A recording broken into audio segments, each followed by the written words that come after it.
Today we bring you a serious and sensitive report. An alleged internal memo is circulating online. This document claims to outline a strategy to defeat and dominate the Nuer people in South Sudan.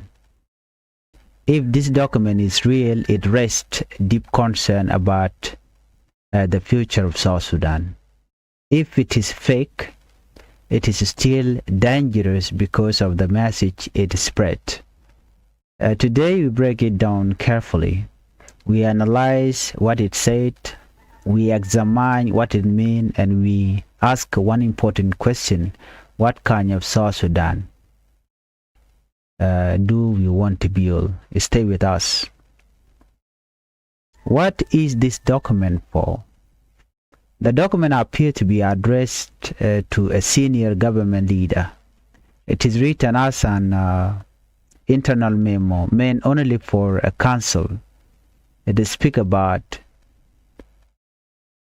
territorial control, military dominance, ethnic division, political suppression, managing elders and leaders, and preventing opposition unity. The language used in the document is aggressive and deeply troubling.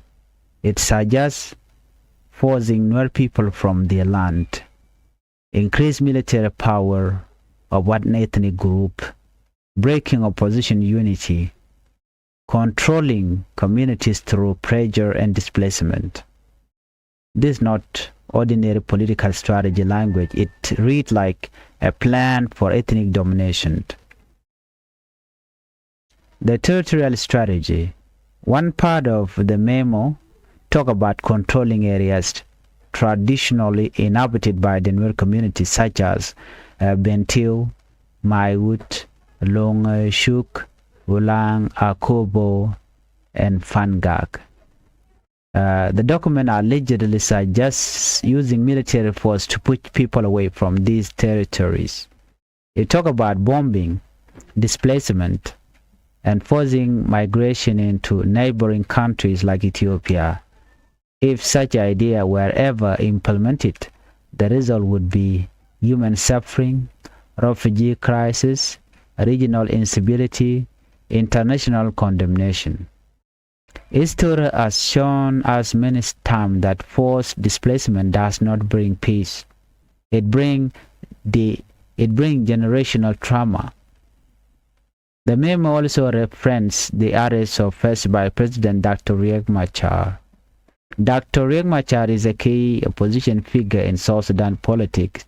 His political rivalry with President Salva Kiir Mayardit has shaped much of the country conflict since independence in 2011. The memo suggests that after his arrest, there may be confusion within Nuer political structure. It argued that unity among opposition groups must be prevented. This raises a serious issue. Is political competition being viewed as ethnic conflict? South Sudan crisis has often been political at the top but ethnic at the bottom. When leaders fight, communities suffer. Another section allegedly proposes increasing the percentage of one ethnic group in the national army. The memo claimed that 80% of the army should come from one community, Dinka community. This is dangerous thinking. A national army must represent the entire nation. If citizens believe the army belongs to only one group, trust collapses. And when trust collapses, fear replaces it. Within that memo, the memo also discusses retiring elders, Nuer elders and Nuer leaders into exile with financial support. On the surface, it sounds like assistance, but underneath, it suggests removing influential figures to weaken Nuer community organization. When elders are silent, communities lose guidance. When leaders are pushed away, young people are left without direction. This strategy may create short-term control, but long-term instability.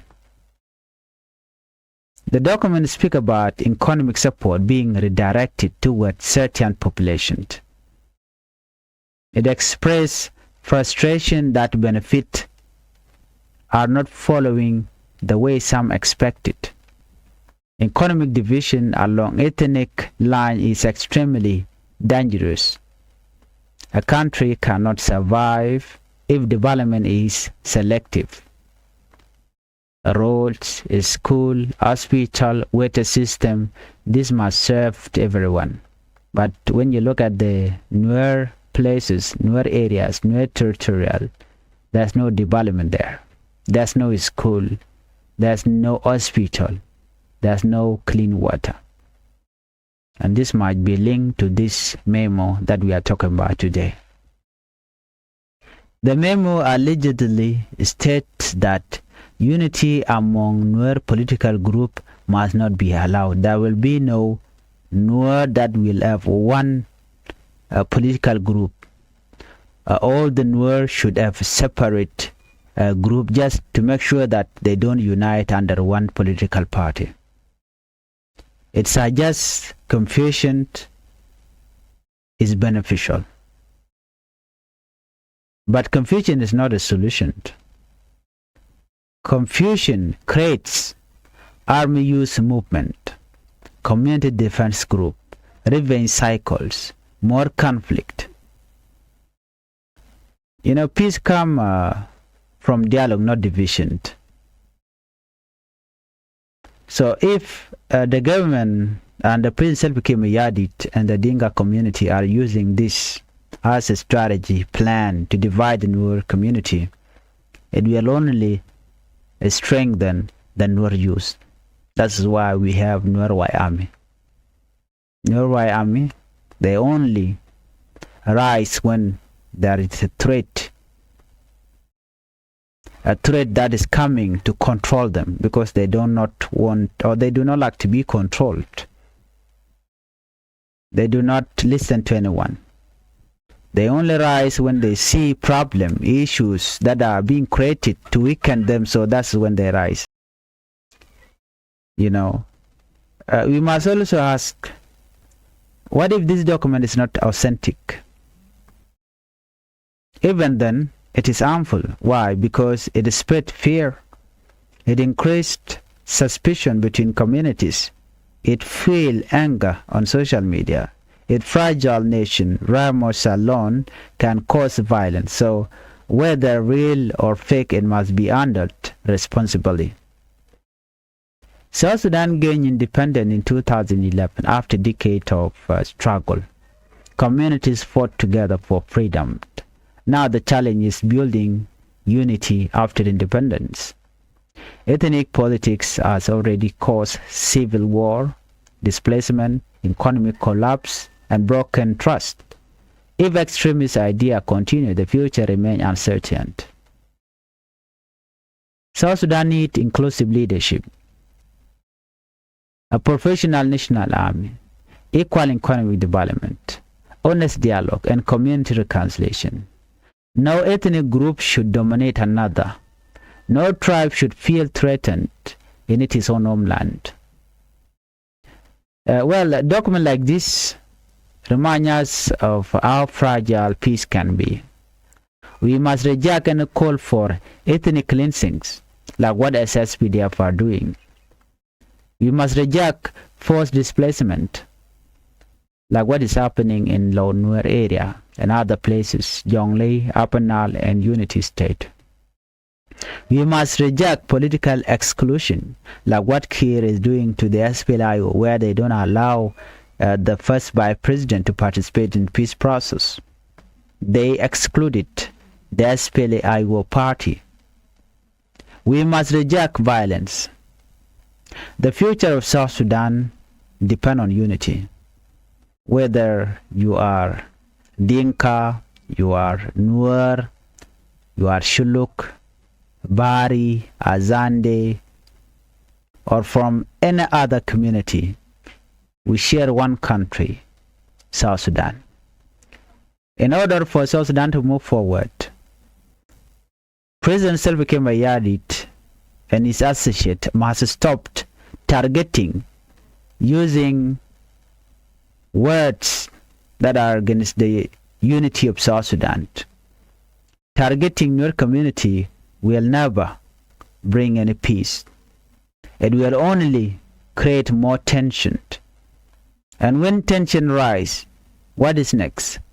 Conflict. And conflict costs life. That is why the people are calling for the international community to interfere, to stop President Salva Kiir Mayardit from using South Sudan People Defense Force National Army to target Nuer innocent civilians, especially the women, elderly, and children. What had happened in 2013 should not be repeated in this 2020-26. It already happened. We already seen that when a commander from SSPDF, General Johnson Olunj, ordered his soldiers, his SSPDF and Agulek militia not to spare anywhere. This is a strategy, or not to spare any chicken or anything that moves, that breathes, that the SSPDF soldiers should burn arms. It shows that this plan is already being put in place. Our prayer is that South Sudan can have a long-lasting peace, but peace will come only when Dr. Machar is released and when the two leaders sit together and discuss the way forward for the South Sudan people. Thank you for watching. Bye-bye.